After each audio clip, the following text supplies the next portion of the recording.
أيضا التحذير من ماذا؟ التحذير من كل فكر نقدي. يعني أي واحد يقول لك لكن أنا لا أقتنع بهذا، يهاجمونه، فيضطر إلى ماذا؟ يضطر إلى الخضوع إلى ثقافة القطيع خوفا من سطوة المجتمع. يقولوا ينتقدوه ويحذرون منه، فيقول لي يمشي لا ينتقد، لا يقول لا أنا لا أقتنع بهذا، هذا أمر غريب جدا، هذا أمر غير صحيح، هذا أمر مثلا ينقضه القرآن، تنقضه السنة مثلا. قال لا، ما تتكلمش، لا تناقش، لازم تمشي دون مناقشة.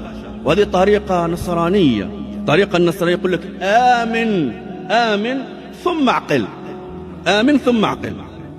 لما تقول له بلي كيف يعني الرب ثلاثة والثلاثة واحد وله ابن، يقول لك شوف ما تبداش تنتقد، آمن ادخل بعدين ناقش.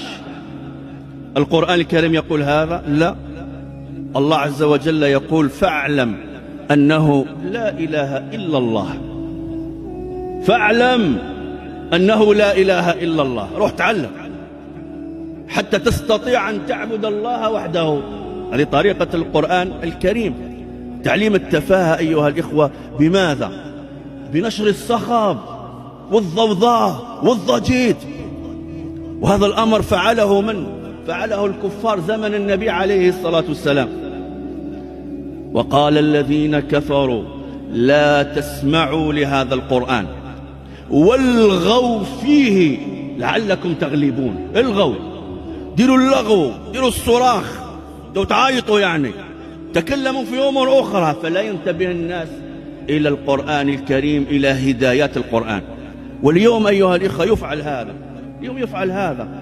تصعد المنبر تحدث الناس بالقرآن حتى تفاجأ بالهجوم من كل جهة، لا تدري من الذي حرك هذا الأمر، والصراخ والعويل.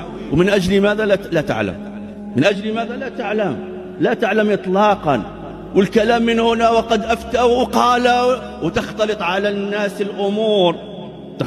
الناس الأمور. وقال الذين كفروا لا تسمعوا لهذا القرآن، لأنهم لو سمعوا لعرفوا أن هؤلاء قد استغلوا جهلهم واستغلوا سذاجتهم. إذا لا تسمعوا لهذا القرآن والغوا فيه لعلكم تغلبون. هم في صراع مع القرآن، هم في صراع مع القرآن الكريم. نعوذ بالله من الجهل